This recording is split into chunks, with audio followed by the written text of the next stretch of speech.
Se tem um dia que Deus decidiu, o Brasil jamais será um país rico, foi no dia que Luiz Inácio Lula da Silva veio ao mundo. Porque ele virou presidente e nos condenou à miséria perpétua. O que nós assistimos ontem no pronunciamento do ministro Fernando Haddad foi um show de horrores num nível que eu poucas vezes vi no Brasil. A bancada da esquerda aqui, deputada Tão Preto, estava tranquila e feliz. Eu até entendo. Preocupado estamos nós, que sabemos o básico da matemática. Se vocês acham que eu estou mentindo, olha o preço do dólar hoje, que bateu R$6, olha o juro que 2 anos bateu 14. O Haddad tinha que anunciar um corte de gastos, resolveu anunciar uma bomba fiscal. E o Brasil assistiu atônito a um ministro que simplesmente colocou uma bomba relógio no colo de todos os brasileiros. Eu confesso que desse governo eu esperava o pior. Mas isso que eu estou vendo é muito pior do que eu esperava. O Haddad, nesse pronunciamento, tirou o jaleco de ministro da Fazenda, colocou o jaleco de candidato a presidente. Ficou falando das conquistas, que segundo o deputado Adão Preto, nós poderíamos ficar a tarde inteira aqui falando, que eu estou tentando descobrir quais são, e absolutamente esqueceu ou ignorou de falar efetivamente dos cortes de gastos. Falou o tempo inteiro de conquistas que não aconteceram e esqueceu de dizer que todos os aumentos de salário mínimo e assim por diante foram às custas do endividamento e do comprometimento das gerações futuras. Sobre o corte de gastos, falas genéricas, pouco detalhamento, muita omissão. 70 bilhões de reais, segundo a Haddad, para os próximos 2 anos. 30 bilhões no ano que vem, 40 bilhões em 2026. Haddad omitiu que dos 70 bilhões, 10,3 bilhões de reais são cortes da educação, que a bancada do PT sobe o tempo todo dizendo aqui que é prioridade do governo federal. 11,9 bilhões de reais são cortes de aumento do salário mínimo que não serão conseguidos, ou seja, não é corte. É mais ou menos como eu estar quebrado hoje, por conta dos gastos que eu fiz no passado, e dizer que para mim resolver meu problema, eu não vou sair para comer num restaurante na semana que vem. 14,4 bilhões de reais são cortes das emendas impositivas, o que é correto. O Congresso tem que cortar na carne, não há absolutamente nenhuma dúvida. O problema é que essa estimativa é baseada numa projeção superestimada. Ela não existe. 7 bilhões dos cortes serão retirados dos programas sociais. E mesmo com tudo isso, o corte de gastos é irrisório. Corte de luxo, corte de despesa de viagem, corte ou impedimento da compra do avião de 1,4 bilhões de reais do Lula, ninguém fala. Mas para cortar benefício social, são os campeões. Omitiu também o corte ou a readequação do abono salarial, que hoje todo trabalhador que recebe menos de 2 salários mínimos, em média por mês, recebe, e a partir de 2027, essa linha de corte vem para 1,5 salário mínimo. Grande parte do ajuste também vem do corte do abono salarial. Trabalhadores, a educação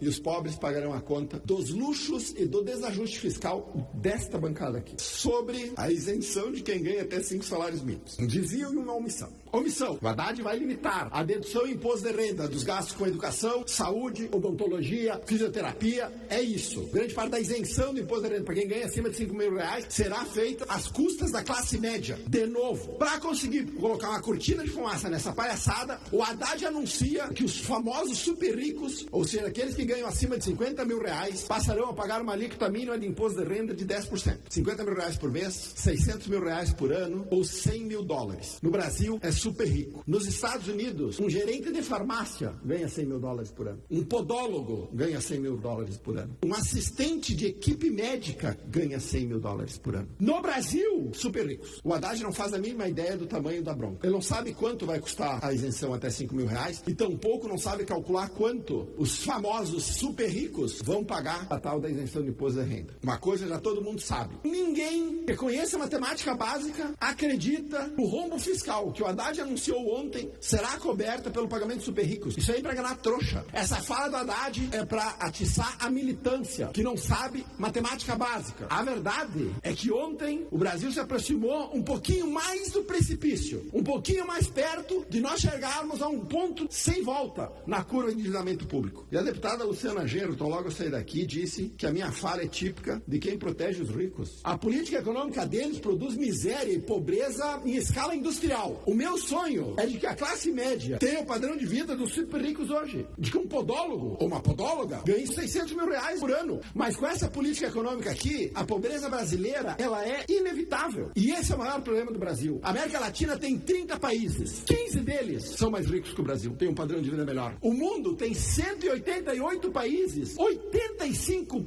deles têm um padrão de vida melhor que o nosso. O problema do Brasil é a pobreza criada, mantida e perpetuada pela incompetência, essa política econômica caótica e desastrosa que esse bando incompetente insistem em impingir ao Brasil. O Lula é o maior flagelo que esse país já teve. Se tem um dia que Deus decidiu, o Brasil jamais será um país rico, foi no dia que Luiz Inácio Lula da Silva veio ao mundo. Porque ele virou presidente e nos condenou à miséria perpétua. E depois que ele sair da presidência, e vai sair da presidência em 2027, tenho certeza, nós ficaremos anos corrigindo os desequilíbrios e as distorções produzidas por esse bando incompetente. É isso que nós assistimos ontem.